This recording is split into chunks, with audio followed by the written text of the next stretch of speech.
Praise the Lord. 120వ కీర్తన 1వ వచనం. నా శ్రమలో నేను యెహోవాకు మొరపెట్టి తిని ఆయన నాకు ఉత్తరమిచ్చెను. భక్తులు ఎంతో మంది తమ శ్రమల నుండి విడుదల ఎలా పొందారో తమ అనుభవాల ద్వారా తెలియచేశారు.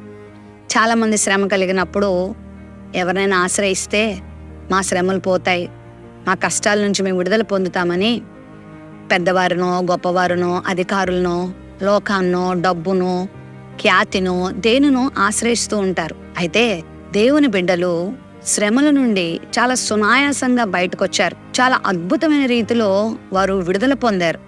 ఎలాగునా అంటే మొర్రపెట్టుట ద్వారా, ప్రార్థించుట ద్వారా. దావీదు భక్తుడు చాలా పర్యాయములు మరణమునకు తనకు అడుగు మాత్రమే ఉంది అనే పరిస్థితుల్లోకి వచ్చాడు. అలాంటి పరిస్థితుల్లో కూడా దేవునికి మొరపెట్టుట ద్వారా చాలా ఆశ్చర్యకరంగా అద్భుతకరంగా దేవుడు అతన్ని విడిపించిన సందర్భాలు చాలా ఉన్నాయి. ఒకవేళ ప్రస్తుత పరిస్థితి కూడా నీకు అలానే ఉందా? చాలా శ్రమలో ఉన్నావా? చాలా వేదనలో ఉన్నావా? చాలా బాధలో ఉన్నావా? ఎవరికీ చెప్పుకోలేనంత మరి శ్రమను అనుభవిస్తూ ఉన్నావా? అయితే దేవునికి ఒక మంచి ఆయుధాన్ని ఇచ్చాడు. దేవునికి ఒక మంచి సాధనాన్ని ఇచ్చాడు. అదేంటో తెలుసా? దేవునికి మొర్ర పెట్టుకొనుట, దేవునికి ప్రార్థించుట. భక్తుడు అంటున్నాడు, నా శ్రమలో నేను భయపడలేదు, నా శ్రమలో నేను అటు ఇటు పరిగెత్తలేదు, నా శ్రమలో నేను ఓడిపోయానని బాధపడలేదు, నా శ్రమలో నేను మనుషుల్ని ఆశ్రయించలేదు, నా శ్రమలో నేను కృంగిపోలేదు. కానీ నాకు శ్రమ కలిగినప్పుడు నేను దేవునికి మొరపెట్టాను, ఆయన నాకు ఉత్తరం ఇచ్చాడు. మన దేవుడు ఉత్తరం ఇచ్చే దేవుడు.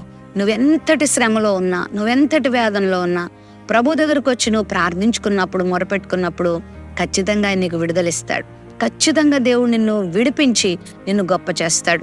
భయపడొద్దు, బాధపడొద్దు, దేవుని ఆశ్రయించు. ఈ రోజు నువ్వు అనుభవిస్తున్న శ్రమ నుండి, ఈ క్షణం నువ్వు అనుభవిస్తున్న శ్రమ నుండి దేవుడు ఖచ్చితంగా నిన్ను విడుదలనిచ్చి, నీకు ఆదరణిచ్చి, నీకు నెమ్మదినిస్తాడు. ప్రేమ నమ్మకం కలిగిన మా తండ్రి, మీకు వందనాలు.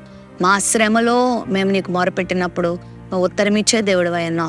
నీ బిడ్డలు ఏ శ్రమలో ఉన్నా వారికి గొప్ప విడుదలిచ్చి, వారికి జవాబునిచ్చి, వారిని ధైర్యపరచమని యేసు నామములో ప్రార్థిస్తున్నాం తండ్రి. Amen, amen.